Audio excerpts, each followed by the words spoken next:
I don't know how I got married and had kids, really. Hey, we're going to have these taps. Yeah, those taps look great. 3 weeks later, what about these taps? But what about those taps? I thought we'd done with taps. Hello and welcome to Level Up with Duayne Pearce. My dream is to improve the residential building industry for all involved. Throughout this podcast, we're going to be chatting to all types of industry experts to make sure that builders, tradies and clients all have a fantastic experience.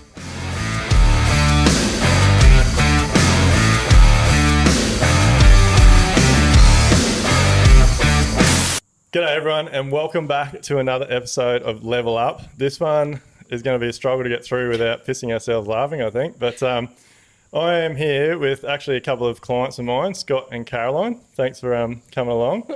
No worries. I've been hanging out for this one because I think not only I know you're going to provide some really good information for, I actually think builders, designers and homeowners or people that are thinking about building, but I just think you guys are going to be hilarious because we have some pretty good laughs on site. So I met Scott and Caroline, I think it's probably getting close to 2 years. It could even be longer than that. A little bit longer. Yeah. And I'm really looking forward to at these podcasts to getting more clients on, because obviously the reason we do these podcasts is to help everybody in the industry. Builders run better businesses, but like also really help clients have a better experience. And I know, Caroline, you were pretty nervous about this whole sort of thing, and Caroline's actually explained it to me that she would rather go through childbirth than deal with building multiple times over. Which, like, I guess, when people hear that, they're going to go, "Holy shit! Like, is it that bad?" But can you talk us through, like, I guess, where you were at and your thoughts when you were like starting the building process? Yeah. So I suppose we were super intimidated and didn't know even where to start. Like when we moved in, we were like, the house is okay, but bathroom needs redoing. And like it took us 11 years to get to this point. And it was a matter of, the roof being in horrible condition and the floor tiles coming up in the bathroom. And like, that's what prompted the kind of impetus to get moving. So you thought you were going to renovate when you moved in, and it took you 11 years. 11 years. Yeah. I think, kids got in the way and, we just didn't know where to start. We were like, do we knock down? Do we rebuild? Do we renovate what we've got? Like how do you make that decision? And we went round and round in circles on that in terms of, do we renovate? Do we just sell it and buy something that's already done? Do we knock it down and rebuild a whole new house? Yeah. And we just couldn't get to any sort of conclusion. I think eventually what steered us one way was that after living there for so long, we realised we actually just like the suburb and we like where we live, and we're close to everything that we need. So you're in a good spot, close to schools, hospitality, right. shops, City, all those sorts of things. So, I guess one thing I want to try and get out of this for everyone, obviously, we go out of our way to do what we do and constantly improve and give people a good experience, but I can't build with everyone, and not all people are going to want to build with me, because it's got a lot to do with personality as well. I think we have a lot in common, which I think is very important in the whole process. But one thing I guess I want to tell people that are watching this, I want you to be very open and honest. And I know leading up to, because I think you guys sort of got to know us and started following us on social media before you made contact with us. Yeah, and I think at first it was kind of through Amelia that we got to kind of hear about you and followed it that way. But I think in that beginning stage it was like full on just looking at YouTube stuff and, and just being like, oh, that's awesome. Yep. That's what we're looking for, that kind of level of quality and the detail and all those kind of things. And that for us, as I was saying, if someone said to me, I found my builder through social media, I'd be like, you're a fucking idiot. What are you doing? This is heaps of money. But look, to be honest, I would say 4 or 5 years ago, I would have thought that as well. Yeah. But I think that's the new word of mouth. Yeah.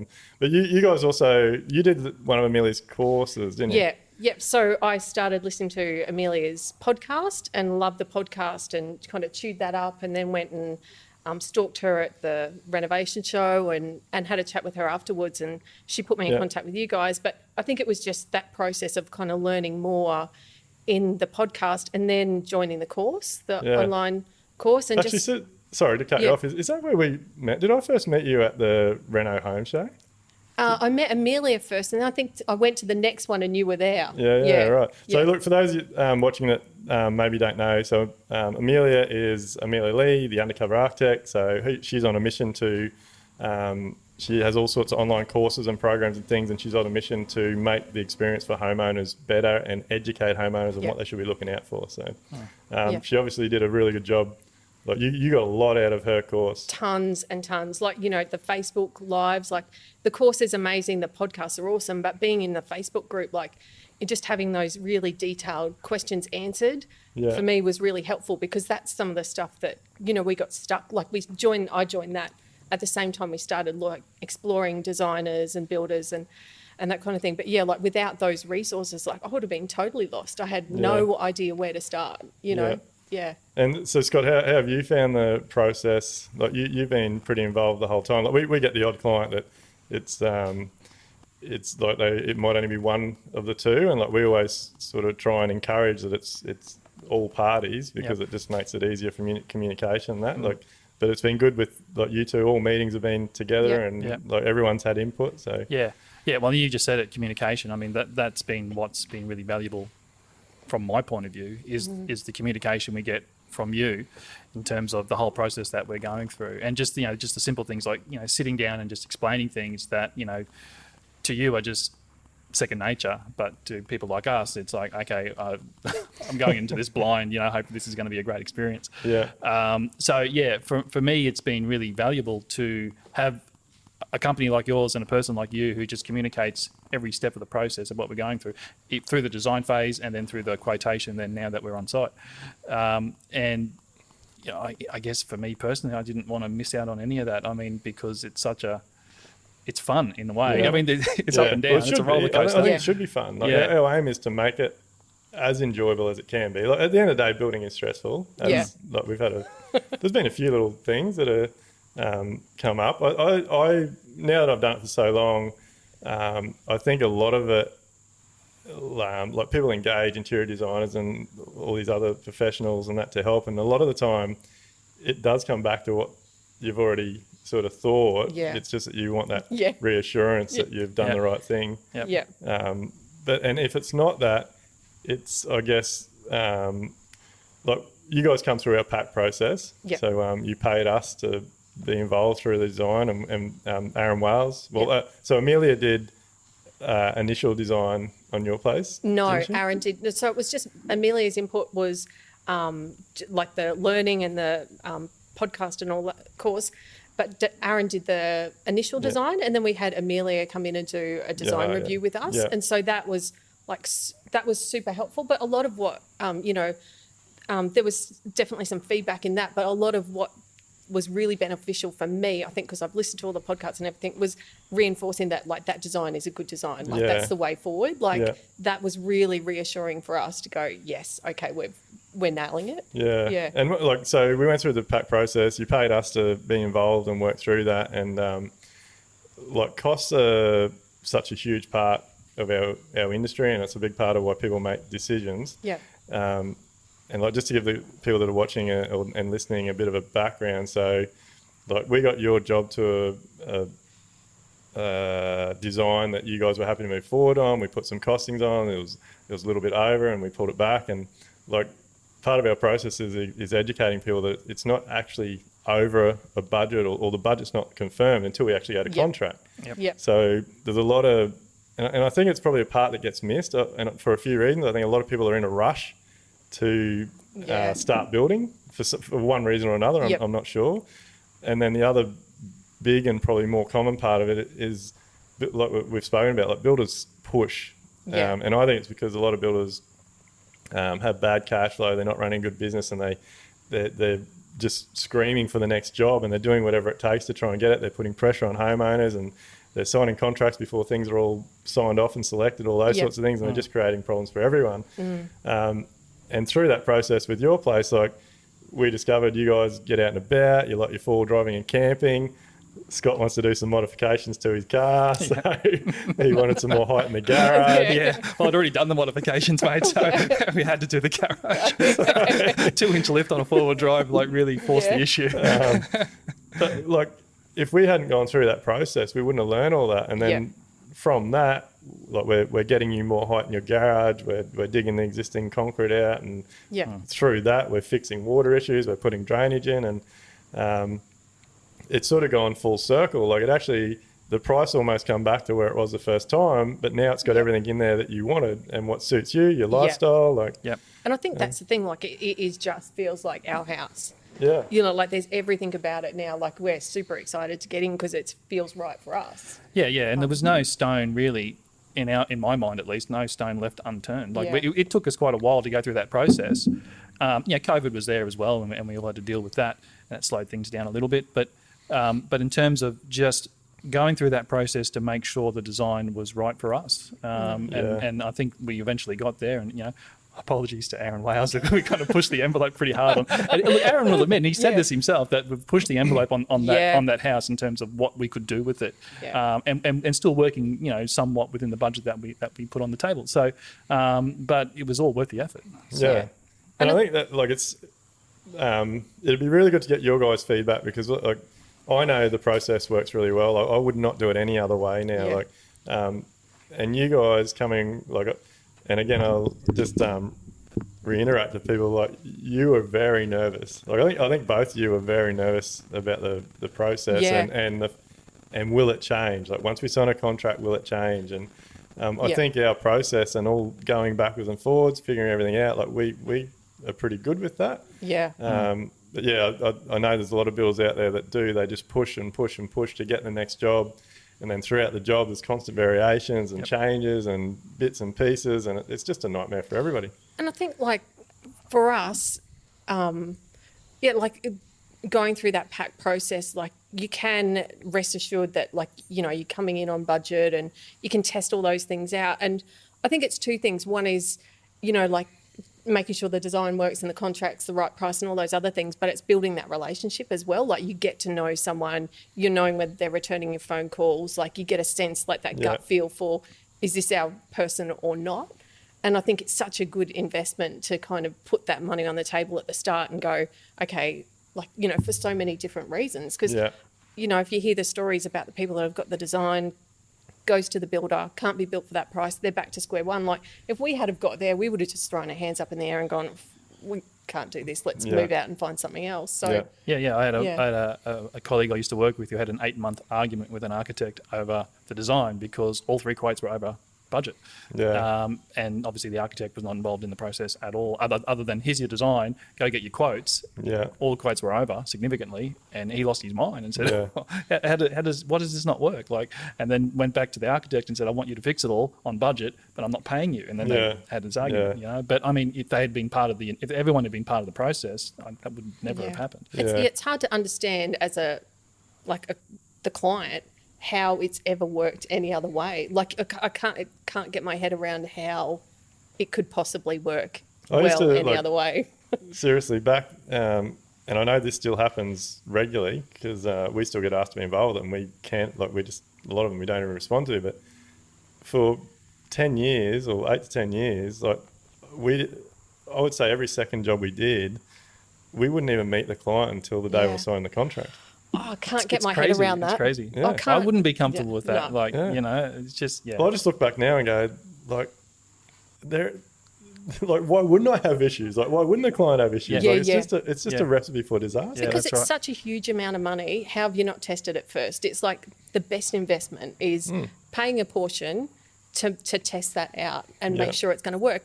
And and it's testing it, but it's also the process works. You know, you do get to have, you know, your builder at the table with the designer. So you're going, like, is this going to work? Like, how does that, can you build that right? Is that going to work? What other options are there? Well, and ultimately it's probably, in our case, and then thinking about that colleague I was talking about earlier, it's actually more efficient and it makes good economic sense. Like, if you think about how if you weren't involved in the process and if we were just talking to Aaron, doing our thing over there, and then we had to turn around and go and talk to you, well, that's just a waste of time if you're not sitting there in the room during the process. It's just less efficient. And then if we hadn't gone through any of that and then we turn up and we just start working with you, that we've been through the design process and we sign a contract with you and we start building and you haven't had any of that background, and then we run into those problems that you're sort of starting to identify. Well, that's, and ultimately, if we start doing variation after variation, well, that's actually costing us more money and time as opposed to what we would have paid for the PAC process. So, well, the perfect example of that with your job, like just as we were starting, or as we were finalising Scott and Caroline's project, there was a huge issue with roof trusses. Yeah. And so with the old process, we would have signed a contract, we would have started building, and then I would have come straight back to you and said, hey, we can't get roof trusses. Here's a massive variation, or your job's going to stand, nothing's going to happen for 3 months. Whereas, like, I was able to give you guys input as a team. We made the decision to have a hand-pitched roof, which has been a fantastic outcome. And to be honest, it's actually ended up more economical than what it would have been on your project to use trusses. So without having that collaboration with everyone, you can't make those decisions. No. And I think for us too, it takes, like when you've got two professionals talking to each other, and we're still in the loop, but we're not having to go back and forth between people. Like, so that takes a lot of stress out of things too. Yeah, all the soil testing, the engineers, the certifier, all the approvals. It's all done. Like, it's all ahead of starting. So and another little thing that's come up right at the end, the energy efficiency guy wanted solar put on because of the glazing and all those types of things. So again, we're able to sort of make some quick decisions and resolve all that and go to contract with everyone knowing what's happening. So it's for me, it's a no-brainer. But I think like there's probably another part there that scares people. Like with us anyway, like I believe the fee that we charge to do that PAC process is saved like easy threefold, even more. But you probably should charge a bit more for it. But like I don't know. I guess like we like to be pretty easy with people, but we don't hold people like it. Like I do know there's guys out there that are charging fees that you're tied to them. But like for us, it's about working through that process. If it got to a point with you guys or anyone else that I don't know, like your financial situation changed, or we've actually had one today actually where a client we had a design meeting this morning. It was a final review. Like they accepted our pricing before Christmas. We were going to contract, and they've just had such a fantastic time over Christmas. Price increases are going up. They've decided to sell the house. Yep. Right. So, and I'm all about getting people like you do what makes you happy. Like just because you've paid me a fee doesn't mean that I'm going to keep up a stink now and carry on. Like. So I think it's important for people to know that, like, if you are paying builders a fee to do the PAC process, it doesn't mean you have to build with them. If something goes wrong or something changes, and it's got to be a situation that suits everybody. Yeah, it's interesting though, because like for us, we went through the PAC process, and like I was worried about all of this from the start, and like having a conversation with Aaron and a lot. Yeah. There was a lot of nervous emails. You should try and nervous poos, I imagine. Oh, mate. Let's go back 17 years, and Caroline's we just moved in together. Going? I'll tell you, we just moved in, and Caroline's like, we need to buy a washing machine, right? Oh my god, just the decision on a washing machine. So you can imagine, escalate that to a house, mate. Like I wasted days on a washing machine. I'm like, fuck this. I let the washing machine come up through design. Probably. Didn't it get worked into the laundry, and you said we can't change that because it took us 3 years to decide on it? Yeah. So that's just an insight into everything else. That's just a little psychology lesson on Caroline. But I think, like Aaron said to me, this is your opportunity to kind of test the waters too. Like it's an opportunity for you to kind of go, is this the builder for me or not? And like I was like, oh fuck, what are my other options? Like, if that doesn't work, like what do I do then? Yeah. To get to the point where it's like you've gone through that process and the reverse happened. It was like, I don't want to go anywhere else, like because you've tested things out. Yeah. Like, like for me, who has to, do 6 months of research to buy the washing machine or the car or the tent or whatever it is, like to go and just go with one builder. Like, we didn't get another quote. Like, that is the power of that PAC process. It's also the tile, the joinery finishes. I think so. Everything's sort of 6 to 8 months decision. Taps. I don't know how I got married and had kids, really. Like, Hey, we're going to have these taps. Yeah, those taps look great. 3 weeks later, what about these taps? But what about those taps? I thought we'd done with taps.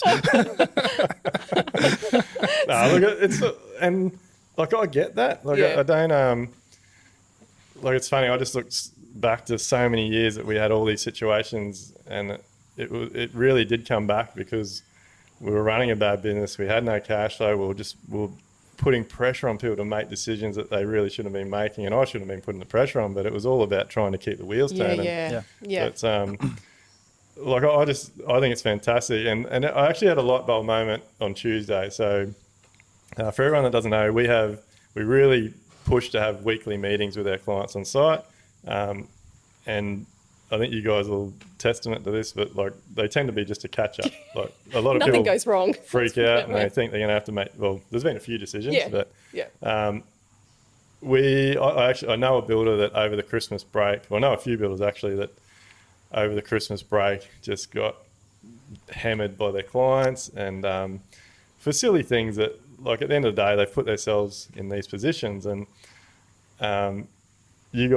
we gave you guys the code for the gate over Christmas, and I was more than happy with that. But when you were talking the other day at our meeting, you said, like, you were on site a lot of the time, and Scott was sitting there on his camp chair, and you were ringing to say, "Hey, where are you? Why aren't you home?" And he's sitting in the house.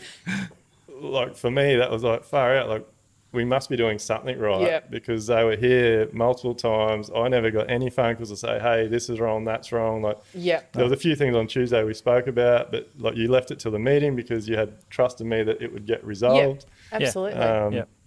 So I think, like, trust is such a huge part of building, isn't it? And so many people make a decision purely based on the price, and not the trust, not the relationship, not the communication. Yep. And that's a bit, I think, that gets stressful.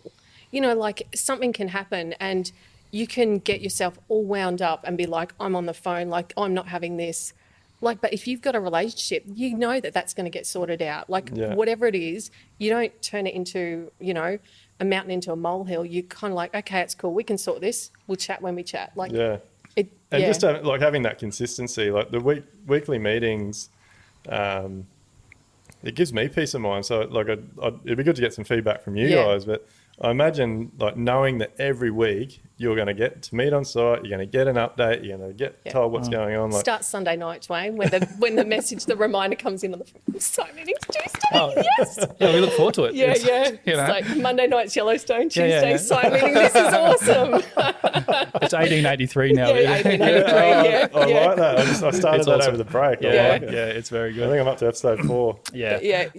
We do have to, like, I did have to restrain Scott. Like, I was like, we're not in the holidays anymore. You can't go and look at the tiles. Like, I know you're excited and I know you've got the COVID. You just can't do that. No, and I didn't. I've been very restrained now that everyone's back on site and doing their thing, and that's fine. I'll wait for the site meetings every week, but I look forward to the site meetings because it's a good chance to catch up. It's a good chance to talk through everything, but, being completely selfish, I just want to see where things are at because I'm excited about the progress. It's not about checking on people. It's because we're excited, isn't it? I think that's the difference. Because I've had friends who have said to me, "Oh, you got to keep an eye on them," and I'm like, I haven't had that experience, to be honest. Like, I haven't. I'm being perfectly honest. I haven't had to get on the phone and go, "What's this and what's that and what's going on?" Like, and that's sort of the feedback I've had from other people who've been through this process. And I'm just like, I haven't done that. It's all been pretty. Because we took so long and we went through everything so thoroughly, the process once you started building has been pretty smooth. Very smooth. I do think we have a lot in, like, most of our clients, we seem to have a fair bit in common. Like, and I think the fact that we've built that relationship through the process, we know a little about each other, and so the meetings aren't just about building. Like, you tell them about dropping the kids off, or if you've been camping on the weekend, or so it's. I think there's introducing us to Yellowstone. Like, thank you. We can talk about other things, and it just makes. Does it take the stress away? Totally. Totally. Absolutely. Yeah. Absolutely. It totally changes it. And it's about, you've got this bucket of money that you get to spend, and you kind of, making a choice to put it somewhere where you go, actually, it's not a project home. It's not some stranger. It's somewhere that you go, yes, that's that's aligning with my values. Like, Yeah. it's such a powerful thing. Yeah. Yeah. Well, it's that. And you talked about trust and, you know, there's been, and you're right, at the beginning of the process, I guess, in terms of building, there were a few decisions to make, well, more decisions to make now, and that we're further into it. And, you know, there was a couple of times where, you know, we're moving that wall on the built-in cupboard and, you know, do we put it out here? Do we put it in? And then, you know, you were giving your opinion and, you know, and by that point in time, you know, we built the trust and the relationship, and, you know, so you give your opinion, and I'm like, well, that makes perfect sense. Like, you know, I'm going to trust you because this is what you do day in, day out. Yeah. And you give your opinion, and I'll be like, you know what, that just makes perfect sense. I'm not second guessing because I'm thinking, well, you know, what's in it for you, or why are you doing it that way, or is it easier for you, or are you saving money at the Well, back between end? me and Aaron, like, there's always it is one thing that I like. So there is times when just the three of us is caught up, especially even during the build. But and I think this is really important for other builders out there that may be having problems or want to run a better or produce a better product. Like on those weekly meetings where there has been those couple of things that have come up, and I've made a suggestion, I will always check with Aaron. Yep. Like even when we move that road wall. Because he's a designer. Yeah. And like I look back to jobs I did in the past where I would make those decisions, and then now that I do the PAC process, I'm involved through the design. Yeah. Like design excites me now, and I know more about it. And there's always a reason why they do something. Yeah. And like from that decision, I found out that he'd done that because bringing that wall out, that extra 400 blocked the view down the hallway. Yeah. And so then the next week we had the conversation about that, and then you guys could make a decision with all the information on the table. And that's part of the. And I remember you talking about that now when we're on site, and that's part of the information that I didn't have, you know, in terms of the reason why Aaron had done that. And then when you mentioned it, I was like, oh, that makes perfect sense. I mean, and actually from a design point of view, that's really great. So yeah, just that little back and forth like that was really valuable. And that's the bit that I think without the PAC process you'd miss. Like I rung a few designers and I was like, do you work with builders? And they're like, oh, well, I know some. And it's like, it feels like, you know, construction Tinder. Like it might work out, it might not work out. Like, but knowing there's like a system and a process, because we couldn't manage with our job and our lack of experience trying to get two people to coordinate together. Yeah. But when those systems and processes are already there, like that's the bit that appealed to me. Like it's done, and they know what they're doing. They've done this before. Like we're leveraging off all of that knowledge and experience for a really small price. Yeah. Well, if I come to you guys for your profession, like I've come to you for that. So I'll take your advice and listen. And like I think that's I think like there's a lot of reality shows and things that have made our industry very hard. Like everyone thinks they're a builder. Like they go down to Bunnings on the weekend, buy all their gear, and think they can throw a deck up and all this sort of stuff. But I'm really curious. So obviously we do the weekly meetings, and like we are very focused on making sure that they're within our working hours. Because again, in the past, I would be on my way to kids' sport, and a client would want to meet, and I'd go, oh shit, sorry kids, I've got to go. Like how you guys don't seem to have an issue. We have our meetings at 7 o'clock in the morning. Like how does that fit in with your lifestyle, your work, your kids? I think for us it was really easy because like we could organise childcare. Like we've got a set arrangement with my mum who looks after the kids. So like for us, it's not like you're trying to struggle. It's before work. Like everything's all organised. We know it's committed, locked in. It's a pain in the ass. I wake up at 4:30 every morning. I've got to wait 2.5 hours. I was like, Jesus Christ. Well, we can make it 5. I won't be out of bed at 5. But I think the other thing, like, you know, aside from like the consistency, like for us, it's like knowing, like from the outset, you were really clear, this is the agreement that we signed, you know, that, you know, we don't ring on the weekends, that these are the business hours, like, and we totally respect that because we appreciate you've got family, we've got kids, we work in jobs where, you know, if someone's ringing us at 10 o'clock at night, it's like, oh, come on. What are you doing? Yeah, 100%. So, I mean, I work in an industry where people work 24/7, and if someone's trying to ring me, I've had people try to ring me at 7 a.m. in the morning, 7 p.m. at night. I'm just like, I look at the phone and go, there's no way. Like, sorry, I've got a life too. You know? And so do you, and so does everybody else. So, like, I think technology's made it really hard, like, because, like, I only have one phone, so that phone's personal business, and so people, I think, in their mind, just know that or think that you're always going to have your phone there, and, and you've only got to, to me, you've only got to break your rule once, and they've got you, and it's gone. Your And, boundary is blurred. Yeah. But I'm glad that you touched on that, like knowing that it's locked in, because for me, that's for business-wise, it just saves us so much time. Like otherwise, every week we would be emailing you backwards and forwards. When can you meet? Oh, I can't do that. Oh, we can do this. Like, and it'd take us a day to make a decision. Then we'd agree on a time, and someone would book something in. Like it's just so much easier for everybody. Yeah. And I love it. I like the fact that you wake up and you're waiting for a meeting. It's fantastic. It's a highlight of my week, which doesn't say much for my job. So, like, what's some advice, like, because like I know there is so many people out there that, like yourselves, have bought a house and shitting might themselves. be 20 years later that they just haven't. They don't know where to go. Like, what's your advice for someone that's sitting on the fence? Yeah, I think for me, like our neighbour said to us, like not making a decision is making a decision. And for me, like I would be kept awake at night, like with the roof thinking, oh my God, it's going to start leaking and all of those kind of things. So I think it was just having a really we just took the approach of like checking in with real estate and checking in on the price there, comparing that to what we can buy somewhere else, looking at the orientation of our current property versus what we could buy, you know, where we'd be located, those kind of things. And then it was about just biting the bullet, because I think like we looked at project homes and things like that and they didn't really feel right for us. And cost-wise, I don't know, quality, cost, it just didn't stack up for us. I think there's two types of clients. I think like you're either a project home buyer or a custom home buyer. Yeah. Like, there's no in between. Yeah. Like you're either going you either don't want to make any decisions, and you like, I think a lot of it's again driven by budget, but you just want to go see it and buy it. Yep. Or you want to be able to make your own decisions, make it your own. Like I don't believe a project home's your home. Yeah. Like it's just a box with windows.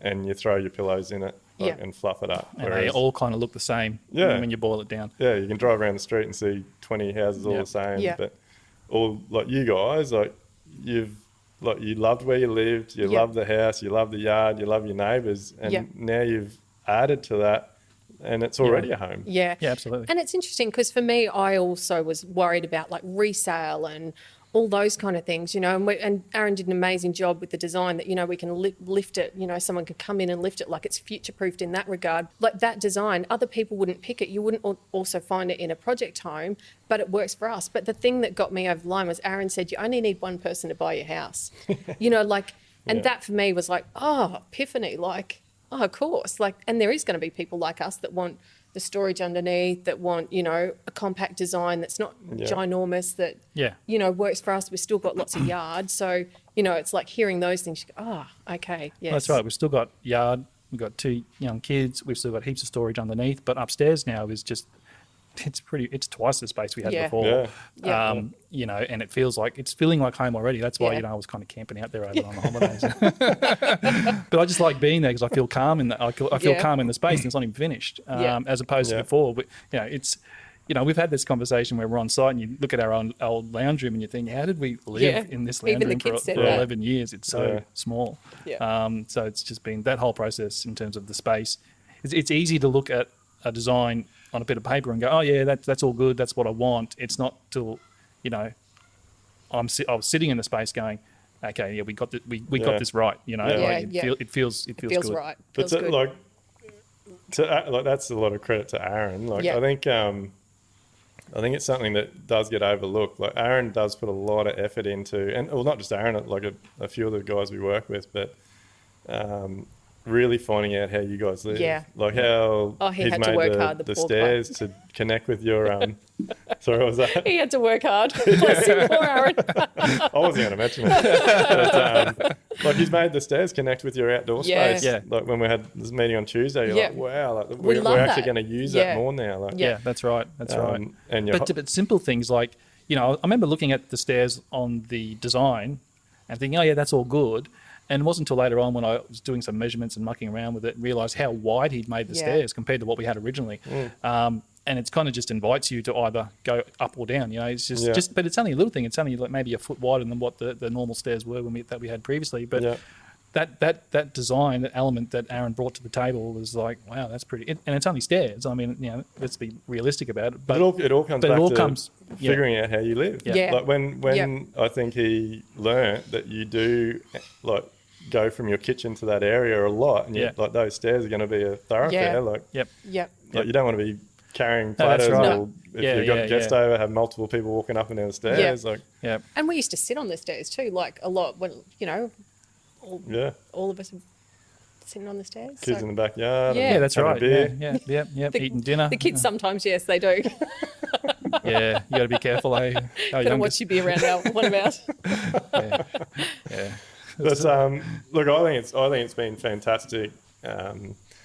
Like getting to know you guys, and then like I just love seeing you guys turn up and laugh and smile, and I still think it's hilarious. Like we were joking about it over Christmas, we were telling some people like obviously like so Amelia and I do some business together as well, and we have Live Life Build, and Amelia was up here in Brisbane to do some stuff just before Christmas, and paid Caroline a surprise visit on site. So exciting. And yes, autographed and signed the wall behind the fridge. Totally fangirled. I was so grumpy about that because I had to go to the bloody dentist. I remember that. I was like, God damn it. Yeah. But it's just so good to see that those relationships and like it's paid off, because you're going to have an incredible home. It's going to be comfortable. The kids are going to enjoy it. You're going to enjoy it. And I just love it. But so like people have to trust people, don't they? So that's one thing. Like if someone's thinking about building and renovating, they got to trust people. Would you recommend they do some, like look for courses or talk to people? Look, I mean, I loved Amelia's course. I've loved the podcast and all of that. And I think one of the things that I got out of it, which I feel a bit embarrassed about now, Duayne, but like it was the builder's checklist. Like, and that's one of the things I did early on. And like, that was hard to ring someone. I just was like, and I kind of, because I'd seen your social media, I was like, I feel like a bitch asking these questions, but it was really important because I knew that if like we're investing a lot of money, like I've got to just suck it and do it. And it's like, if I can't ask these questions and feel okay, then how am I going to have the other converstions that might need to happen? Yeah, and it was funny answering my own questions. Like, I helped Amelia put that together. So. Yeah. It's all right, I got a checklist. I got this. my pre-prepared answer is. He had a cheat sheet. Yeah. But I think it's like to me, you using that, like a builder shouldn't feel put off by that. Like that's a step that certain people need to take to feel confident. Yeah. Like, and to be honest, if a lot more people did that, they'd probably have a lot better experience. Yeah. Like, I do think most people look at the bottom line, like without doing any homework. So what were some of the questions? Do you remember what was on that? I can't even remember. I was trying to find it actually to remember what they were, but I can't even remember. Yeah. But I know you ticked them all off okay. I was quite happy with your responses. Yeah, I think you're right, but if you were to ring a builder with those questions and they can't answer half of them, then it's a bit of a red flag, isn't it? In terms of building that relationship from the get-go. Because it takes time, you get to know each other over time, but you're not going to build that trust relationship with one phone call. Yeah. No. It happens over time, doesn't it? Yeah. Yeah. Look, I think it is no different to a first date. Like because like the whole it costs a lot more than dinner though. It's but it like where like I say to everyone, like it's a whether it's it seems to be a minimum of 9 to 12 months. Like even by the time you do the design, like that's going to be 3 to 6 months minimum, and then the build it might be 3 to 6 months. So not in our case. But like it's quite easily years. Yeah. And for that period of time, you're going to be communicating, whether it's in our situation, whether it's me, my wife coming in the office, my supervisor, every day, whether it's email, phone call, text message. Like it's a big commitment. It is. And if you can't trust that the person you're communicating with is going to respond, going to, I don't know, I guess treat you professionally, deliver what they say. Like, there's so many red flags there that, it can be answered right from that first phone call. If you know what you're asking. If you know what you're asking. And I think, like I didn't know what I was asking. That's why you need the checklist to kind of help you through that process. Because otherwise you don't know what you don't know. Like you can't you can't make a good assessment if you don't know what you're doing. Yeah. And then, so for you guys, like you mentioned, it was also about quality and those types of things. But like, was there things that were a must for you? Like, was there things that you thought, like, if we're going to build, like, this guy's going to have to do this, or got it, like, I need to know this, like. I think it was, for me, it was like there needs to be experience there, and there just needs to be attention to detail, because like that, those kind of things would be the things that I'd feel resentful if it was kind of a half-assed job. And I think for me, I just wanted to not have to, like, I wanted it to be a good experience. I didn't want to have to keep having conversations about, well, is that meant to be like that or not? You know, like, I mean, we're, I suppose, a little bit different in that, like, we chose not to even have a project manager. You know, like, I suppose most people should, because that is a level of protection for you as a client. But for us, I felt like that could actually compromise it, you know, because I think we had built that relationship. We trusted you. We knew that you don't just build because of, you know, code. It's built to last, and it's quality and attention to detail. I didn't want someone else coming in going, oh, why are they doing that? And then having to go through a conversation that didn't need to be had, because it's all done really well. So, So, sorry, Scott. Oh, I was just going to say, like, for me, it was probably a different approach in terms of, I'm not huge on social media, but the things you were doing on social media in terms of trying to, you know, create change in your own industry and the processes that you're building into your businesses. For me, that's awesome, because, you know, I would imagine, this is just me speaking off the cuff, I would imagine that, you know, for some elements of the industry, you get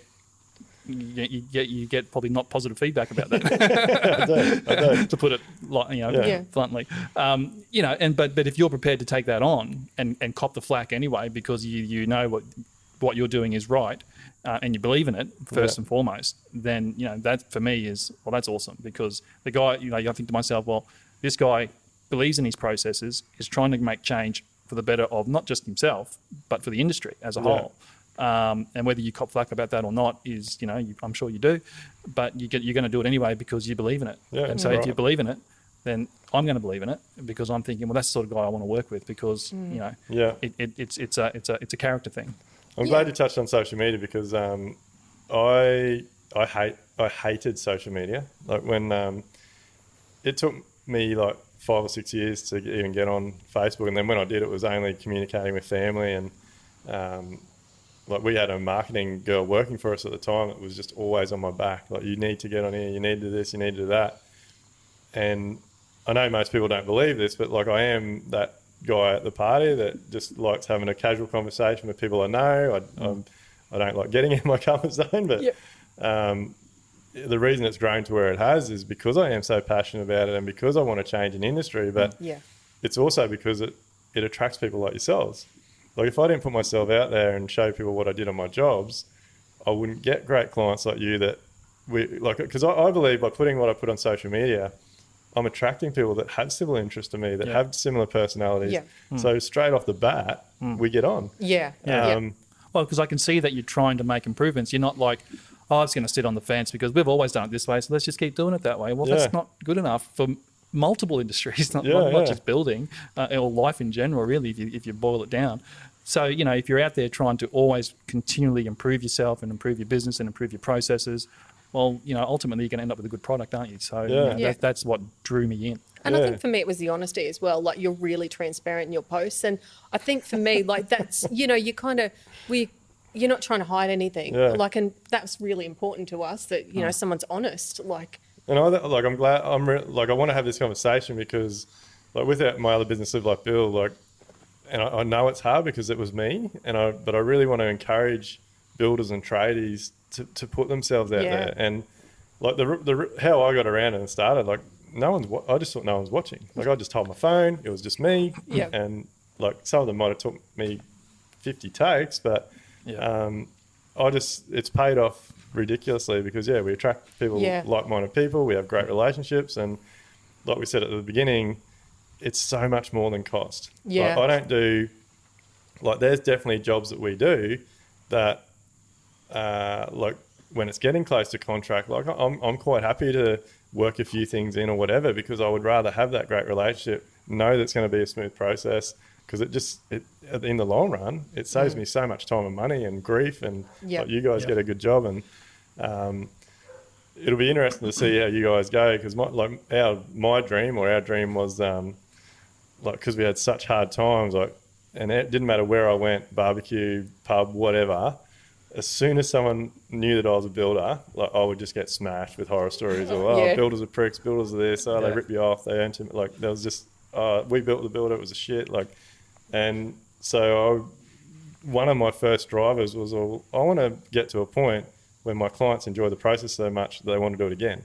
Yeah, it's interesting, isn't it? Are you going to do it again? Well, I'd love to. I've got to allow 11 years. But absolutely. No, it wouldn't be 11 years, but it's hard because part of me goes, I actually really love the house that we built. How would we could certainly do something different. I'd love to do it again. It would be a totally different experience thing. A pool house. Might be a pool in the pool house in the backyard. Maybe, you never know. Who knows? Or Scott's new house. I thought I was moving downstairs. That's what I keep getting told. So I want to keep coming back to advice for clients, because I think I really think you guys can offer so much value, just because it did take you a long time, and I knew straight off the bat. I think you guys even mentioned when we first met that it had been a long process. I think you warned me that decisions were going to take a long time. Yep. So I was prepared for it, but you didn't realise how long, did you? But I guess that's another thing. It's at the end of the day, it's your home, it's your decision. If you take 2 weeks or 2 years, I think though, I needed that timeline. I could have taken forever to keep this going. And going over the minutiae of the details and have I got it right and all that kind of stuff. But I think there came a point where it's okay, we've got space for you in the schedule. This is the slot we've allocated you. Or the other option is these ones a bit further along. And I was oh man, no way, I'm not waiting. And even that wasn't quick. I think even that was 3 or 4 months. Yeah. We've got a spot in 3 or 4 months. Yeah. So I think that kind of got a hurry on for us, didn't it? I guess some of that. So there's certainly that element to it in terms of our approach to it, but at the same time, and you've mentioned this, Duayne, in terms of you've got to a point where you're now running a good business, more efficient business. So you're not pushing us to sign a contract because, if your business is running well, you don't need us to sign a contract right now. Yeah. And if the process is working out great, sure, you want us to sign a contract in 6 months or 2 years. but you're not hounding us with phone calls saying, you need to sign now, we need to get started, or you're going to miss this or miss that, or whatever the case may be. Because, clearly, you've set yourself up running a business well, and that actually, as clients, that gives us the headspace and the room to really think about what we're going to do, and we're not feeling pressured or rushed at all. I don't think we felt towards the end, because even I was like, but I think that wasn't pressure from Duayne or Aaron. That was there was no us pressure. Going, actually, we need to make this happen. My mum would say to us, your camping setup is better than your house. Get a hurry on. Whatever you pick is going to be fine. Stop stressing over the details. And I think in the end it was okay, I need to make some quick decisions. So it was about pulling in some other professionals to help us with that. The exterior paint was one example where we paid someone to come in and give us a hand. And she came with a colour atlas and brush outs and was able to really help us through that process. And it just happened so quickly because they know what they're doing. And she was able to kind of go, you kind of responded like this to this colour, and you responded like that to that colour. And I'd be like, oh yeah, you're right.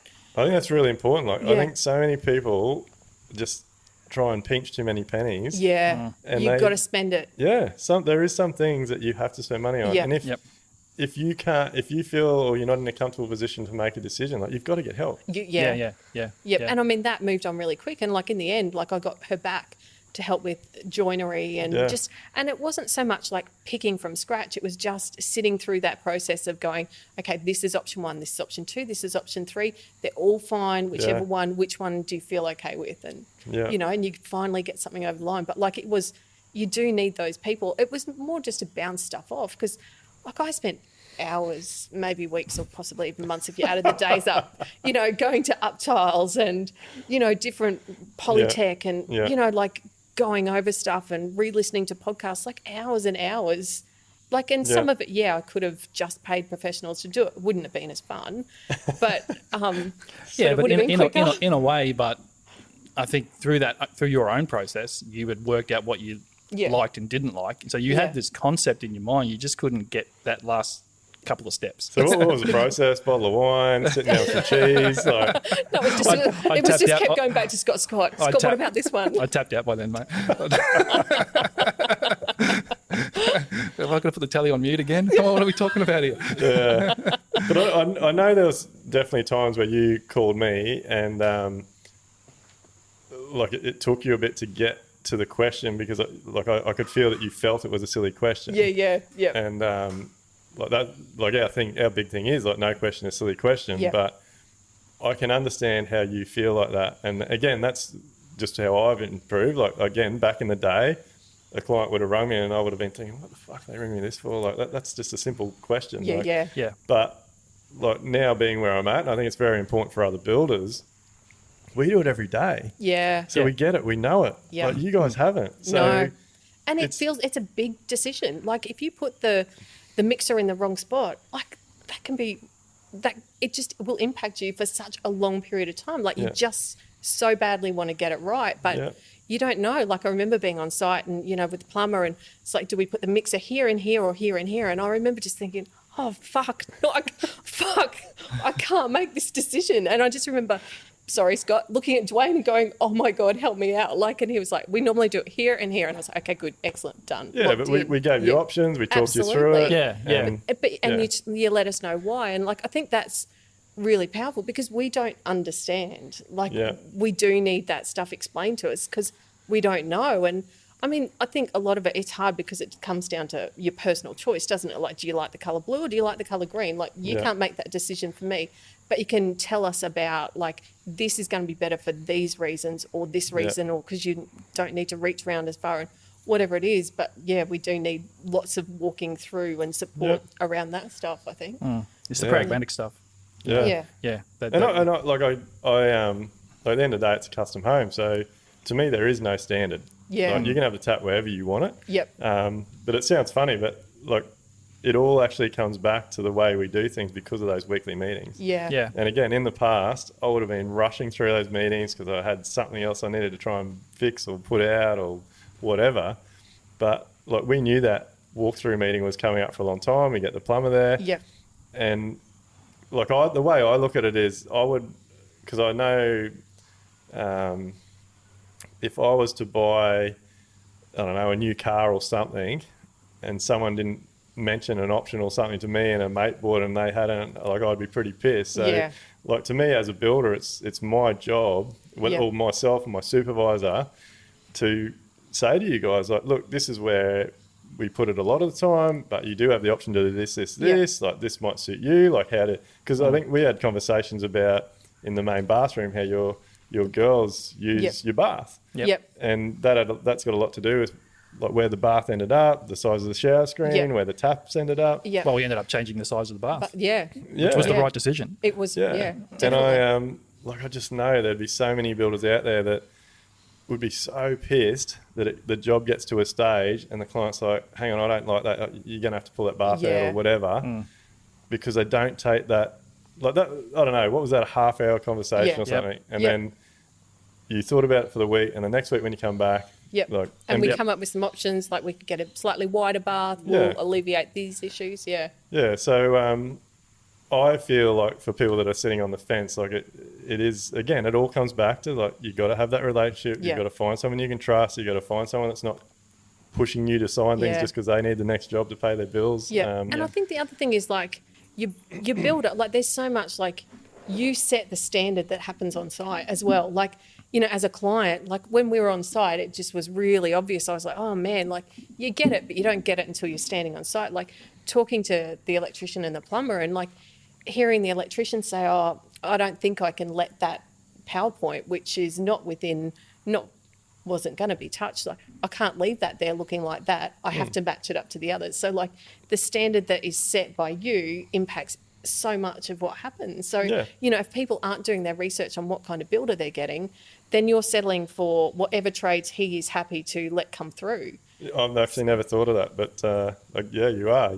If the builder's running a shit show, then he's probably using shitty trades and dodgy suppliers. That's exactly what we've noticed, and we've spoken about this at home in terms of we've noticed that I guess they're subcontractors, your plumbers, your electricians, you set the standard, and they're working to that standard because they know what you expect in terms of the quality of the homes that you want to produce. Yeah. And we've just noticed in our conversations and what we've seen on site around how those tradies are working, and they're all working to that level. That's like this is the level that is expected, and that's what we're working to. And so for us, the finish is awesome. We have an incredible team, and look, I always do say team because it's not me. Like, and you would know, you've seen it now. Like, it is far more than just me. Like supervisors, our own employees, our contractors. Like it's a big effort. But like I just, and to me, it's more like putting that half hour in with you to talk you through those, and like, so we've done it with everything. Like, we did it with electrical, we did it with plumbing. Like, when we started framing that pitched roof, we talked to you about the pitched roof, and then there was a lot of discussions about positions of chandeliers or hanging lights because they're affected by bulkheads and things. So like scheduling in that weekly meeting, knowing that you've got that hour or two to talk through things, having the job scheduled so we know what's coming up, so we can have those conversations with you. And we've got the heads up beforehand too. Like, we knew that plumbing was coming. We knew that electrical was coming. And you'd say, these are the kind of things you need to start thinking about. So you're not coming onto site blind going, oh, geez, like, there's a lot of decisions to make. Like, you kind of know, okay, you know that you need to think about where you're going to hang your TV and all those kind of things. Well, that's what I was going to say just before. It's like those conversations we had about, you were saying, well, think about where you're going to hang your artwork. And I was like, oh, wow, that's genius. Well, because it's like, well, otherwise I'm going to be putting holes in the wall and missing. You get one of those stud finders, they never work. Not for me anyway. But it's just, it was just such a simple concept. And then we'd say, oh yeah, we put my art here and art there. And then, the boys would go and put the cork up. And then, it's foolproof or fail-proof for me. So later on. But it's a simple conversation that just needs to be had. Well, you're not getting that from your display home builders or those. They're not going to that level of detail at all. So I know two of the questions on that checklist that Amelia gives for builders. Like, one is, do your jobs have schedules? Okay, which I think is a good one to have. And the other one is about your contractors and suppliers. And I think it's been a long time since I helped to put that together, but I actually think the question is to ask for some contact details that you can talk to them. Yeah, and I think it was about ringing them and making sure that, like, our invoices paid on time, like, what do they like to deal with? And I mean, I didn't do any of that. I rung QBCC, I think it was. Is that who you ring? From memory. And like, did some of those things, but it's funny you say that, because so many, I would think that's the first thing people do when they're looking for a builder, but so many people don't do an online search. Like, I just think that's crazy. And it's so easy. You just pick up the phone. Yeah, like just check a license. Like, kind of pivotal. Who's this person who they say they are? Well, it happens. People sign contracts with guys that aren't even a builder. Well, and I think Amelia talks in a podcast about, like, the phoenixes that, they open and close and open and close. And you think, oh man, like, So, like, we're almost at the end. Like, we're only not that far off, really. Like, maybe really close. 6 to 8 weeks, I think we're probably away from being finished. We'll have to keep coming around for coffee. But like, is there anything you guys would change? Like, even though you've had a good experience, like, is there anything? And look, be open, be honest. I'm ready for it. I wouldn't have taken as long. Yeah. Like, I mean, if I look back to the designs that Aaron presented to us, like, different options, concept designs, like, he had a concept design that looked like it was awesome. And it just had so many different things. But at that point, we were like, that's out of our budget. Yeah. Like, and if we had have moved quicker, we probably, for what, because there's been so many price increases, like, we could have gotten close to that if we had have made quicker decisions. And I think, I remember posting once in Amelia's Facebook group, like, I need a kick and a kind word, because, like, I just cannot move forward. And it's like, you need to make these decisions. You're going to have price increases. And I know that that's part of, what you were saying all along was, we can see these things coming, like, get on that September schedule, because these price rises are coming. And like for me, that was terrifying. It was like, oh my gosh, how much is this going to go up? And so I think it's just move. Don't get stuck, just move. Find a good builder, find a good designer, and keep moving. Yeah. What about you, Scott? Probably the same. Yeah, it's probably the same. We should have moved a little. It would have been good to move a little bit quicker. Yeah. But having said that, you're married to me. that's right. Yeah, the washing machine hurts so much. But no, but I guess it's like we really wanted to get it right, and I feel like we have. Yeah. But there's also an element of, it comes back to what you just said, Caroline, about just getting that good team around you and building that trust and ensuring that, you're really just listening and taking all that feedback on board and making sure that, you're working with people who are just going to give it that honest, straight feedback and there's no hidden agenda, and that you can just sort of take that on board and make those decisions quickly, because I'm not second guessing myself. Well, I guess we second guessed ourselves in between what we wanted and what is that right for us. Essentially, but we weren't second guessing the advice we were getting from you and Aaron, because the relationship was there. So that for me, that was good. I think that is tricky. It is like we've got youngish kids. They're almost 11 and almost 8. Like, we don't know, like, what does a family with teenagers need? Like, so some of that was where we got stuck too. It's like, what do we need? Like, and that's where diving in the podcast and the Facebook group was helpful. But, like, sometimes that's the bit where I got stuck, because I don't know what we need. Like, and I struggled to visualise how things would be. Like, I could see the lines on the page, but, like, I couldn't actually... I found it really hard to visualise what it'd be like. And, like, even with our master bedroom, like... for the last, long time that we lived in the house. 11 years. Yeah. We'd actually moved our bed and put the kids in our master bedroom and moved our bed to one of the kids' beds that's now our master bedroom, just to see how it felt. Like, so I had to really do lots of weird things like that. Scott's cheering now. No more furniture moving. No, that's right. You're almost got there. to move it back in. But you're already talking about a new bedroom suite. And I'm like, that would be easier for you. Anyway. So do you, like you just touched on that, well, you both of you, about the relationship that Aaron and I have made things easier. Heaps easier. Because I do, like obviously Amelia and I are really hammering our PAC process, and like we really want that to become the new norm. Yep. And there is still that, I guess, gap in the industry where builders, architects, designers feel like they're stepping on each other's toes, and like, there's plenty of people wanting to do it, but I don't know, they struggle with it. So it's really good to hear you say that relationship that Aaron and I had actually helped you guys. And look, we've definitely tried our process with architects that it just we've pulled out, because it just gets to a point where nothing I say or do is getting listened to, and I may as well not be there. So. Which I find really interesting, isn't it? Like, that appears to me to be people's ego. Yeah. Well, I think a lot of it is ego, but there is definitely a divide between lots of professionals in our industry, and like that's it.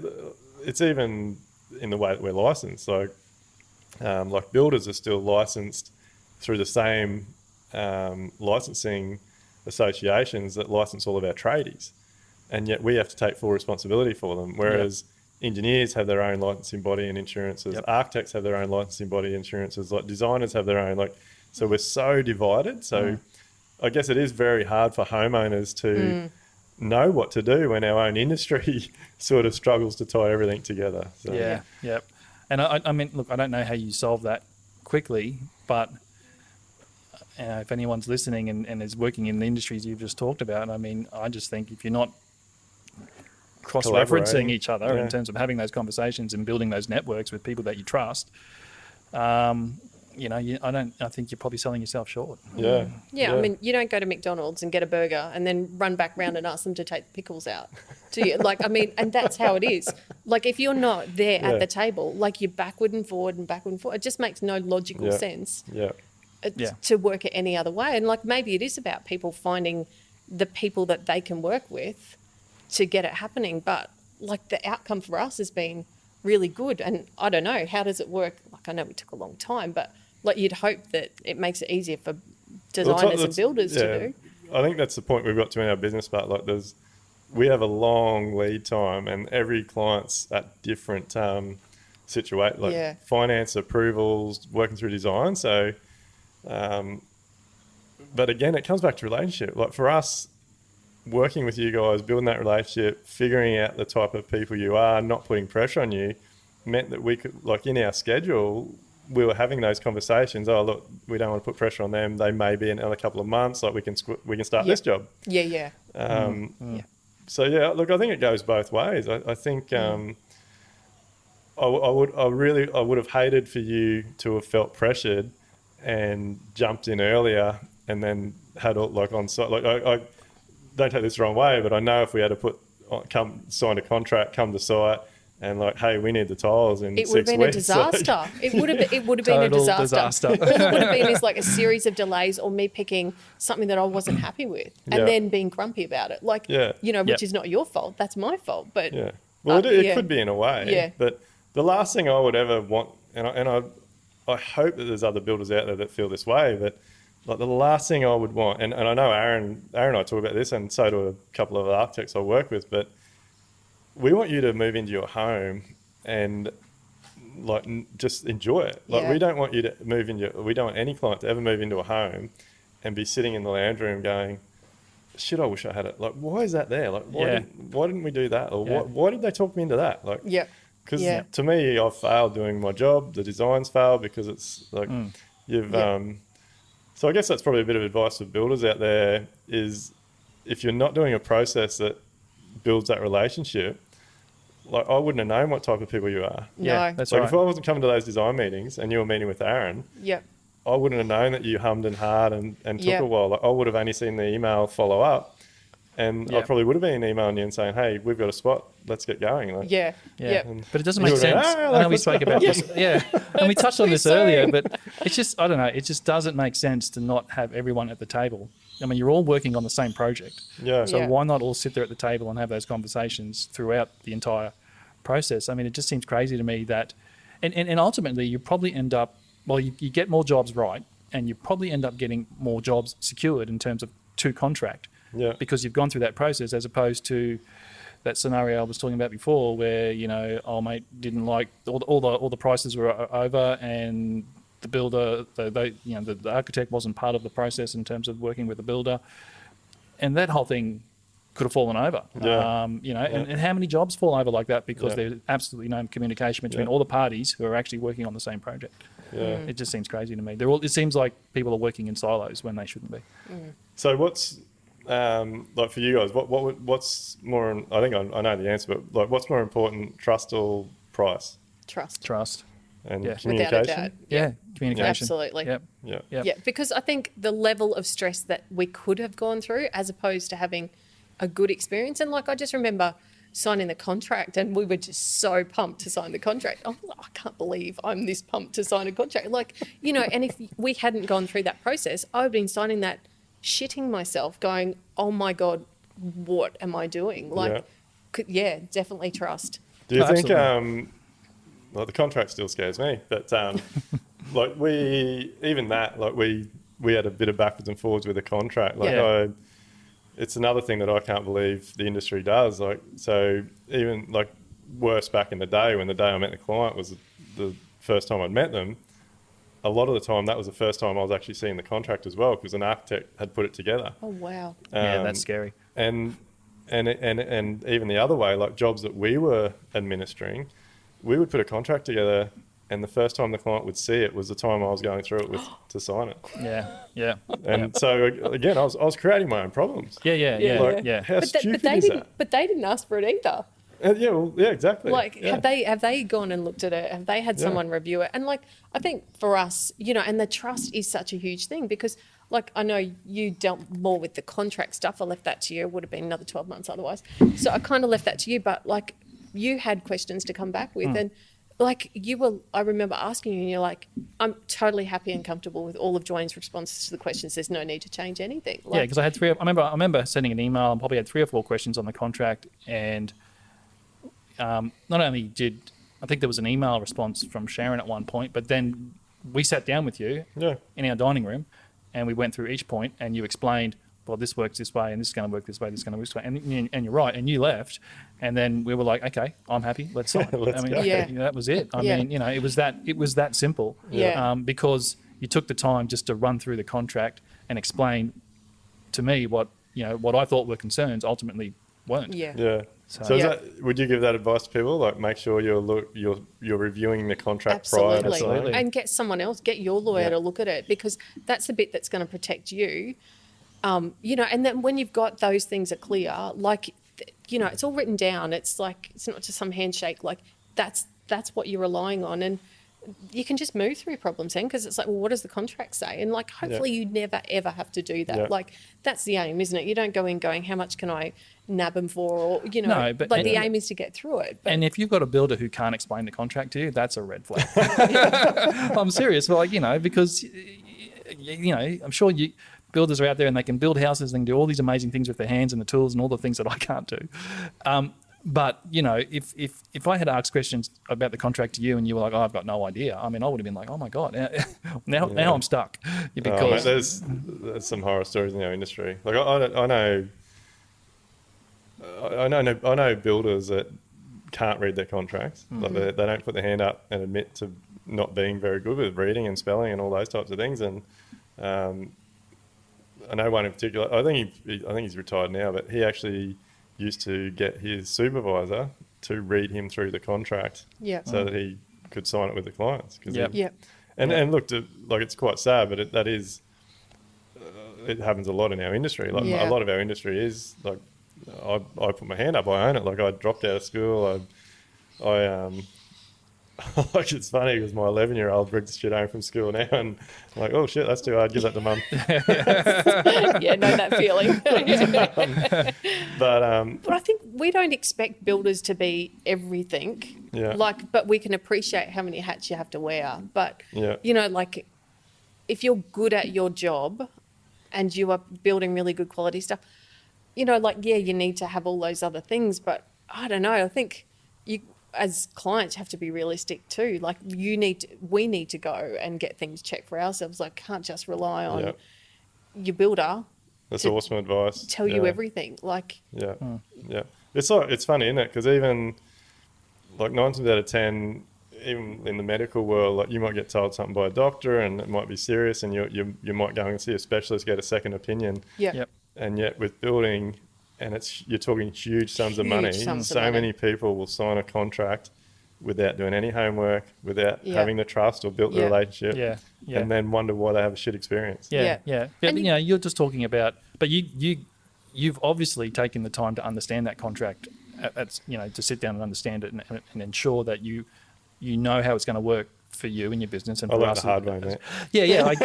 I get that. But I mean, how many people are not doing that? Like, you're talking about that other builder who didn't understand it. Fair enough. I totally can appreciate that. But it's probably not that hard to make the effort to sit down with other people who do understand it and just say, talk me through it. I'd want to do that if it was Yeah. me. I don't need to be the expert or know every single clause back to front, but at a high level, if you can start to understand how it works operationally once the job starts, Yeah.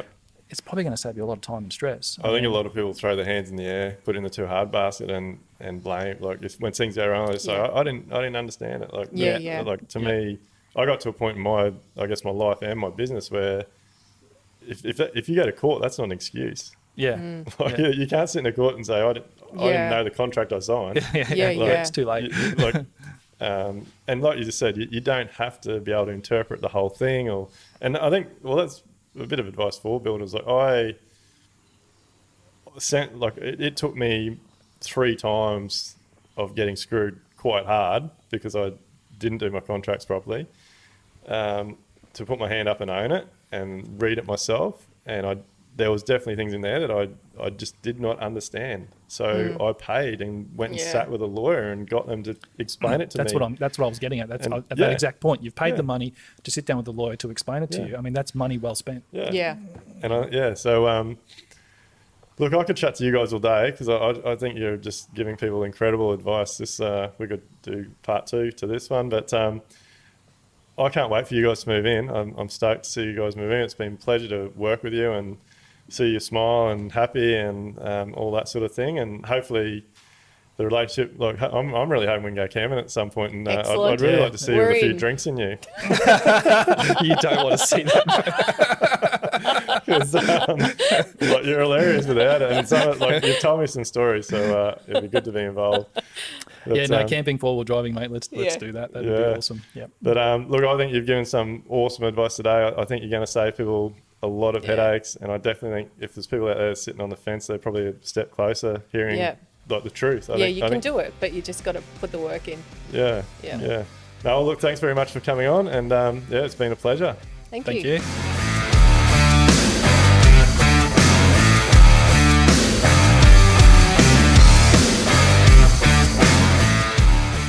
Everything discussed during the Level Up podcast with me, Duayne Pearce, is based solely on my own personal experiences and those experiences of my guests.